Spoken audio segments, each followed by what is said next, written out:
province à la suite des terribles inondations causées par les pluies diluviennes du 4 au 5 et du 5 au 6 mai 2025 et ont dévasté notre belle ville de Calémie.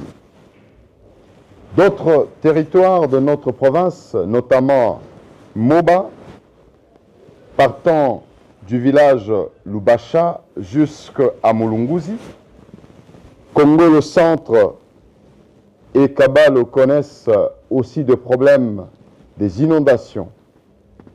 Ces inondations ont causé de pertes de nombreuses vies, la destruction de maisons ainsi que des dommages importants aux infrastructures essentielles et notre bien-être. Nous avons également été confrontés à un risque sanitaire accru avec la menace grandissante de maladies telles que le choléra, déjà déclaré en province du Tanganyika.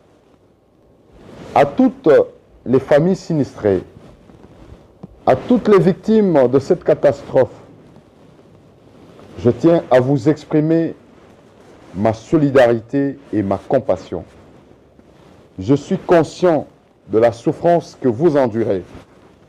Soyez assurés que vous n'êtes pas seuls. Le gouvernement provincial est à pied d'œuvre.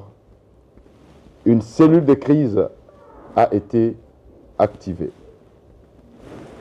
À Calémie, les sinistrés sont provisoirement accueillis dans le centre de formation de la police, transformé en centre d'hébergement d'urgence. Des vivres et non-vivres, ainsi qu'une assistance médicale sont en cours de déploiement. Cette catastrophe met en lumière l'urgence d'une intervention rapide, mais elle nous montre également la force de notre solidarité. Nous devons ensemble reconstruire ce qui a été détruit, apporter réconfort et espoir à ceux qui ont tout perdu et veiller à ce que de telles tragédies ne se reproduisent à l'avenir.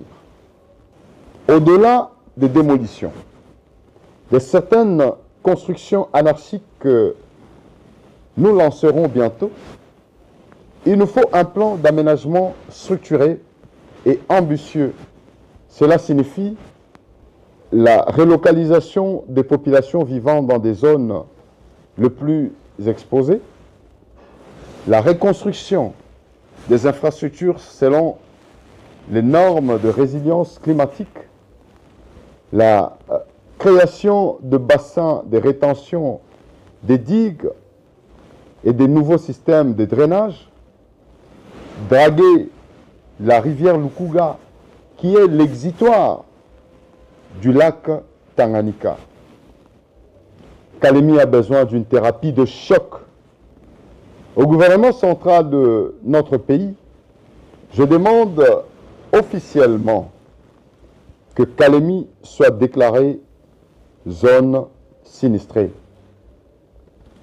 Cette reconnaissance formelle est indispensable pour activer le mécanisme exceptionnel de solidarité nationale, accélérer la mobilisation de moyens logistiques et financiers et permettre un appui renforcé aux sinistrés. Nous avons besoin de ressources pour fournir un abri, de la nourriture, de l'eau potable, de soins médicaux pour des milliers de personnes déplacées. C'est une question de dignité pour notre population et de responsabilité pour la République. J'en appelle aussi à la notabilité tanganyikaise, au pays comme dans la diaspora. Députés nationaux et provinciaux, sénateurs, ministres issus de notre province, directeurs d'administration, chefs coutumiers, leaders religieux, acteurs de la société civile, artistes, sportifs, entrepreneurs, le moment est venu de faire bloc autour du Tanganyika, notre province. De faire entendre notre voix dans toutes les sphères des décisions. Il ne s'agit pas seulement de compassion, mais des responsabilités. Kalemi, c'est notre chef-lieu, c'est notre vitrine, notre fierté,